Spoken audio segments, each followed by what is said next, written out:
जोंनि उद्देश्यआनो जाहैबाय जाहाथे जोंनि बिटिसिआव थानाय कुनु कन्ट्रेक्टरफ्रा दिनैहाय माने जाला मुसिबतआव गोलैनाङा बा दुखु खस्थ' सहायनाङा जोंनि रायजो राजाफ्राबो दुखु सहायनाङा जों जाय मानसिया जोंनि थाखाय फिट सोरबा आइबिएस मोननांगौ फिट दंबा बिनि थाखाय होनाय जागोन जायबा जुदि सेल्फ हेल्प ग्रुपफ्रा बिथांमोननि डकुमेन्ट्सफ्रा गासिबो थिग दङबा बिथांमोननि प्रसिडिंस बिथांमोननि लेजार बुक बिथांमोननि एकाउन्ट्स रेजिस्ट्रेशन नाम्बार आरो बिथांमोननि जाहाथे गासिबो जिनिसफ्रा जुदि थिग थायोबा बिथांमोननो होनाय जागोन जोङो बेवहाय गुदु गादा खुनु बाथ्रा गैया जों बिदों सेल्फ हेल्प ग्रुपनि number registration number account number बेखिनिया थिगै थानांगोन लोगोसे आइबिएसआवबो जोङो बुंदों जोंनो भटार कार्ड थानांगोन आरो बे इक'नमिक उइकार सेक्सन थारमाने जाय मानसिफ्रा दिनै बन फाननानै जायो ना फाननानै जायो खामला मुजिरा मावनानै जायो ना दाननानै जायो माने गावखौ साबलम्बि खालामनो थाखाय गोब्राब बिथाङा माने दैलिक हाजिरा मावनानै जानाङो ओंखाम बोथिसेनि थाखाय दा बेफोरबादि सुबुंफोरखौ जोङो सायख'नो थाखाय खावलायहरदों निस्सय जोंनि ब्लक कमिटिफ्राबो बेखौनो खालामना हरदों एमसिएल बिथांमोनाबो बेखौनो खालामहरदों जोंहा बिसास दङ आरो जों बेखौ नायफामफिनगोन कअर्डिनेटर हिसाबै आरो जोङो खोथा होनाय बादि बे 5 गेरेन्टिसखौ जों जेरैखि जाया मावफुंनो खोथा होदों मावगोन गिबियाव जोंनो हानि पाट्टा होनाय दंमोन दा बेनि एडभाइजारि बर्ड दानाया सोलिगासिनो दङ बे एडभाइजारि बर्ड दाखांनाय लोगो लोगो जोङो हानि सार्भे खालामनो थाखाय अफिसनि अर्डार होगोन जों सार्केल अफिसारफोरखौ बेबायदिनो हानि जरिबाबो जागोन सार्भेया जागोन आरो दाथ' जाखाबाय सेल्फ हेल्प ग्रुपनो जोङो 40 कोटि थाखा बाजेट होनायनि बाथ्रामोन नाथाय बेखौ जों दाख्लै जों हाग्रामा सारजों जिरायनानै जोङो 40खौ 50 कोटि खालामनाय जाबाय इनहेन्स खालामनाय जाबाय बाजेटखौ थिग बेबादिनो 50 कोटिखौ आइबिएसआवबो होनाय जादों आरो 100 कोटि थाखा बाहायनो थाखाय जों मोनसे कमिटि बानायदों दा आरो बिनि गाइडलाइन्स जों बानायगासिनो दङ बिनि एज लिमिट जोङो गाहायाव बेसेबां लानो गोजौआव बेसेबां लानो बिनि एडुकेसनेल क्वालिफिकेसना बेसेबां जानांगौ आरो मा सेक्टराव जों बाहायगोन एग्रिकालचार सेक्टर बा भेटेनारि सेक्टर फिसारि सेक्टर बेनिखायनो जों 9थासो डिपार्टमेन्ट इनभल्भ खालामनायनि बाथ्रा जों हस्पिटालिटि मेनेजमेन्ट माबा मोनसे जोंनि अट'मबाइल्स रिपेयारिं माबा माबि इन्डास्ट्रि दा बेफोरखौ माने बानायनायनि थाखाय जों बेखौ दा सावरायगासिनो दङ उइथ इमिडिएट इफेक्ट बेनि थाखाय बे गाइडलाइना ओंखारगोन आरो जोङो जोंनि इयुथ्सफोरनिफ्राय जोङो डकुमेन्ट्सफोरखौ बिनाय जागोन आरो बिथांमोनखौ स्किल ट्रेनिं होनानै बे राङारि अनसुंथाइखौ होनाय जागोन दा बिनि एमाउन्टफोरखौ जाबो जों थिग थाक खालामथ'नो हायाखै जोङो फैसानि संखियाखौ नायनानै जाहाथे जोंनि इयुथ्सफ्रा जाहाथे माबा मोनसे मावनानै जानो हाथारो बे एमाउन्टखौ जों थिग खालामनानै राननायनि बेबस्थाखौ खालामगोन दा जेरै खोथा होदों जों बिदिनो मावगोन जोङो नैबे डिजेबिलिटि जायफ्रा माने हेन्डिकेप बिथांमोननि थाखायबो बाजेट दं जोंहा अल्ड एज मानसिफोरनि थाखायबो बाजेट दङ दा बेबादिनो जोङो मोनफा मोनफा मावलांनायनि थाखाय दिनै स्टार्ट खालामबाय दासो सरकारा मास मोनसे थांदों दा बेवहायनो जोङो जेबादि मावनो लाजेनदों जेरेखम मुला देरगोनखौ बिलाइ गांनैयाव सिनायो होननाय बादि हाग्रामा सारा जे खोथाखौ होदों बेखौ दिनै स्टार्ट खालामबाय जोङो दा बेबादिनो जाहाथे रायजो राजाफ्राबो जोंखौ इयुनाव मदद खालामबाय थायो जों बेखौ हास्थायगोन रायजो राजाफ्रा मदद हो जोंखौ जेसेबां मदद होगोन जोंबो रायजो राजाफोरखौ मदद होबाय थानो हागोन आरो आं खावलायखानो लुबैदों बिसायख'थि दिनै एमएलएनि बिसायख'थियाबो खाथियाव सफैबाय गतिके जोंनि साफ्रोमबो वार्कारफ्राबो जाहाथे जों रायजोफोरजों मोजां मोनजानाय रायजोफोरजों अनसायजानाय जोंनि जेनाखि गेरेन्टिसफोर दा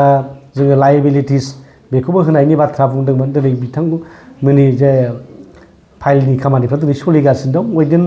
डिसेम्बर मासनि गेजेराव बे गासिबो मोननायनि मोनसे लामाया दिनै क्लियार जाबाय दा बेबादिनो मोनसेनिफ्राय मोनसे मावलांजोबगोन जोङो 5 गेरेन्टिसनि बादैबो गोबां स्कुल कलेजनि दिनै समस्याफोर दङ दिनै फोरोंगिरि थिसननांगौ सिंगेल टिचारफोर दङ बिनि माबायाबो दिनै मावगासिनो दं जोंना इडुकेसननि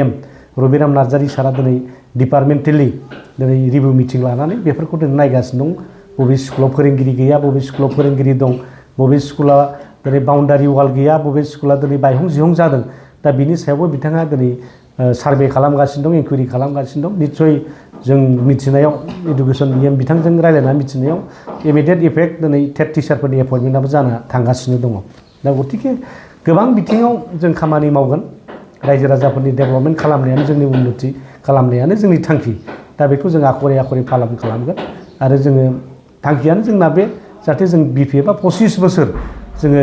बिटिसिखौ सालायलांना रायजोनो जों दिनै मोनसे सेवा खालामनो हायो रायजोफोरनि गांनाय उखैनायखौ सुफुंनो हायो जोङो टप टु बटम समस्याफोरखौ दिनै नङा गाबोन नङा जाहाथे मावलांनो हायो 100% हायाबाबोथ' जों खमसे खमथ' 80-70%खौ हाहैगोन दा बेनि खामानिनि थाखाय जों मावगासिनो दं बेखौ दिनै नुबाय थादों नाटक बादि नुदों दिनैनि जा प्रमद बर' दैदेननाय थांनाय बारनि जोंनि सरकारमोन बे समाव बिटिआर एकर्डआ मोनसेबो इमप्लिमेन्ट जायाखै बे समाव दुलाराय बर' फरायसा आफादा दिनै मानो सिरि थाखो दिनै इमप्लिमेन्ट खालामनो दिनै दिल्लीयाव रायलायहैयो सोरबा माने आइबिनि डाइरेक्टर रायलायहैदों हम मिनिस्टारखौ लोगो हमहैबाय थादों मालाबा प्रधान मन्त्रिखौ लोगो हमहैदों नाथाय मोनसेबो फ्रुइटफुल जायाखै बिथांमोननि एगेन्स्टआव बिथांमोना खुद्रिनोबो हायाखै नाथाय दिनैहाय बिपिएफ सरकार फैनाय लोगो लोगो बिथांमोना माबा दाख्लै रेलि खालामखांबाय दिनै बेहाय माने दुखुनांथाव जाथायबो जाबाय क'क्राझाराव जे मानसि गावखौ सावथारना लाबोलायनाय माखासे घटनाफोरबो जाबाय बोरै जाखो बोरै जा जों बेखौ तदन्त खालामनोबो थाङा जा जाथाय जादों दुखुनांथाव जादों दा जेखि जाया मानो दिनैहाय नुबाय दुलाराय बर' फरायसा आफादा दिनै माने गोहोआव थानाय समाव दिनै जे खामानिखौ मावना लानांगौ बेखौ मावना लानो हायाखिसै नाथाय दिनै बिपिएफ सरकार जाबा दिनैहाय माने बिपिएफखौ डिस्टार्ब होनो नागिरनाय बादि नुबाय थानो नागिरदों आरोखि दा दिनै बेखौ नुबाय थादों दिल्लीयाव रेलि खालामनो नागिरदों खालामथों बिथांमोना जोंहा आपत्ति गैया डेम'क्रेटिक राइट्स बियो आन्दलन खालामनो हायो खालामबाय थादों खिन्थु जे खामानिखौ बिथांमोना गावसोरनो दिनै मावनांगौमोन समायबो मोन्दोंमोन नाथाय बे समाव दिनै 1%बो मावलांनो हायिया बिराद दुखुनांथाव आरोखि दिनै बिटिआर एकर्डनि फैसाफ्रा सफैजोबाखै मोनसेबो दिनै स्कुल कलेजफ्राबो प्रमिसलाइज जालाङाखिसै गंसे स्कुल प्रमिसलाइज खालामनो हायाखिसै दिनै 10टा कलेजआबो प्रमिसलाइज जायाखिसै दा बे खामानिखौ जोंनि सरकारा दिनै मावनो गोनां जागासिनो दं दा बिराद बेले बेजे एडुकेसन डिपार्टमेन्टआव बिराद लायबिलिटिस दङ दिनै बिराद इन'मिलिस दङ दिनै माने गोबांथार खामानिफ्रा मावदों दा थिखादारफ्रा फैनानै दावराव जाफैयो बबेबा थिखाखौ मावदों उनाव वार्क अर्डारबो गैया माबो गैया प्रमद बर' बिथाङा मावनो थिनदों दा नों फाइलाव जेबो गैया दा बिथांमोनखौबो बिथाङा नस्थ' खालामलांबाय गावनि मानसिखौनो गावनो सेस खालामलांबाय दिनै 1 कोटि 2 कोटिनि खामानि मावहोदों मावग्रोदे जागोन बिथाङा मोनसे आसा दंमोन खोमा गाव इलेक्सनाव देरहानानै सिफ जाफिनगोन नाथाय दिनै गावबो जेनबाय दिनै हाजार हाजार इउथ्सफोर जायफोर थिखादारफोर दंमोन बिथांमोननि जेनाखि रांखान्थि अबस्था बा बिथांमोननि जेनाखि क्रेडेन्सियेल मोननांगौमोन दिनै बिथांमोना दिनै रांखान्थि अलखदावसो गोलैनो गोनां जाबाय दा खोब दुखुनांथाव जेखि जाया जों गासिखौबो मोनसेनिफ्राय मोनसे नायलांगोन जाहाथे खुनु मानसिखौ जोंहा दुखु होनो गोसो गैया बयबो जाहाथे मोजाङै बिटिसिआव संसार जालांनो हायो आरो बिटिआर एकर्डनि जायफोरनाखि दफा दं जे दफाया जोंनि थाखाय मोजां बिटिसिबासिनि थाखाय मोजां जोंनि बिटिसिखौ खांनो हागोन जे दफाखौ मावफुङोबा बेखौ जोङो आखरि आखरि फालन खालामलांनोबो जोङो सिन्था खालामदों आरोखि जेखौ लाबोबा जोंहा लाब जागोन जोंहा स्कुल कलेज इउनिभारसिटि फैनायाव जोंहा जेबो हेंथा गैया जोंनो नांगौसो जोंनो आरो बे थोआबा जों प्राइभेटबाबो लाबोनांगौ जाहाथे जोंनि बिटिसिआव हिउमेन रिसर्सखौ जों डेभेलप खालामनो हायो उद्देश्यआ बेनो जायनि थाखाय हाग्रामा सारा 100 कोटि थाखा इउथ्सफोरनि थाखाय होनो नागिरदों इउथखौ माने वेल इकुइप खालामनो नागिरदों सेल्फ एमप्लयड खालामनो नागिरदों होमबा जोङो स्किल ट्रेनिंनि माने इउनिभारसिटिबो लाबोनांगोन नङा होमबा डाक्टार इन्जिनियार खालामनांगोन जों दा थिग बेफोरबायदि गोबांथार खामानिखौ जोंहा मावनांगौ दं दा बेखौ जों मावलांबाय थागोन दा आं जेखि जाया मानो बयनिसिमबो जोंनि बिपिएफ सरकारखौ मदद होनो थाखाय बे समाव गुरै खावलायहरबाय दिनैहाय नायदो इउपिपिएलआ इलेक्सनाव जेनखांनायनि उनावहाय मा खालामगोन मा मागोन जादों गावसिनि पार्टिखौ हमथानायनि सारभाइभ खालामनायनि थाखाय बिथांमोना जुजिनो गोनां जादों दा ओंखायनो इउथ्सफोरखौ एसे हमथानो मानो बिथांमोना दिनै काजिगाव टु गहपुर मोनसे बाइक रेलि लादों आरो बे बाइक रेलिनि गेजेरजों जोंखौ बायदिसिना बुंलांनो नागिरदों जे 5टा गेरेन्टिखौ थाबैनो मावना होनांगौ मानांगौ दाथ' जोङोथ' मावा नङा दिनै ब्लक लेभेलाव दिनै खामानिया मावगासिनो दङ सेल्फ हेल्प ग्रुपफोरनि दिनै खामानिफ्रा सोलिगासिनो दङ आइबिएसनि खामानिफ्रा सोलिगासिनो दङ दा बिथांमोना मा खालामनो सानदों पार्टि खालामनो सानदों ना मा खालामनो सानदों बबेबा लामा सामा माइ हादलाबायनाय बे माने साहा पात खारलाबायनाय बेफोरबायदि एक्टिभिटिसजों मा इलेक्सन खालामनो नागिरदों दिनै माने बे लाजिनांथाव बाथ्रा आरोखि राजनितिखौ बिथाङा माइ फोथाराव खालामनो नागिरदों ना साहा बागानाव खालामनो नागिरदों बिथांमोना गावसोरनो क्लियार नङा आरोखि दा जेखि जाया मानो फैबाय थानाय बिसायख'थियाव एमएलएआव बिथांमोना सासेबो देरहानाय नंला बेखौ बुजिखाबाय जास्ट सारभाइभ खालामनो दिनैथ' नुबाय माने खुनु एमसिएलए माबा एमएलएफ्राबो गैला रावबो दा दिनै खाम्फाखौबो खोनादों बिथाङा माने फ्लेगखौ बोख्लायबायसो होननाय खोनादों बोख्लायबायसो नामा आं नुवाखैबो दा बेबादिनो बिदिनो साफा बिथांमोननि एमसिएलएआ गोमालांसिगोन आरोखि बे 5 बोसोरनि गेजेराव आरो इउपिपिएल होननाय जिनिस थानाय नंला बेबादि मोनसे परिबेसा जाबाय आरो मालाय दा बिथांमोना जेखि बुङा मानो जा जोंनि खामानिखौ जों मावगोन जों 5 गेरेन्टिसनि खोथा मावगोन आरो मेनिफेस्ट'आव जेसेबां होदों बेफोरखौ जोङो जेरैखिजाया मावफुंनाय सेस्टाखौ खालामगोन दा बे